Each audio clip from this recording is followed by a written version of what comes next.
Boas a todos! Hoxe vimos falar dun tema superimportante, a municipalización. Pero tranquilo, explicarémolo rápido e fácil. A municipalización é basicamente cando o goberno local encárgase de xestionar certos servizos públicos en lugar de empresas privadas. Isto significa que cousas como o transporte público, a recollida de lixo ou o abastecemento de auga son administrados polo teu concello en lugar de empresas con fins de lucro. Pero por que é tan importante? Pois facilita a participación da comunidade na toma de decisións destes servicios tan esenciais, mellora a súa calidade e permite un maior control.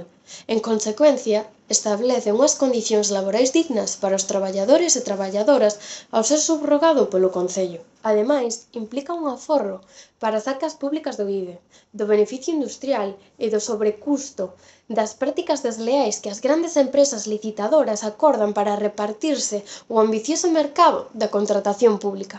Ademais, pode levar a unha maior transparencia e que os servizos se adapten mellor ás necesidades da comunidade local. En resumo, a municipalización é unha forma de empoderar a xente e asegurarse de que os servizos públicos están a servizo de todos. Así que, a próxima vez que escoites falar disto, xa sabes de que se trata.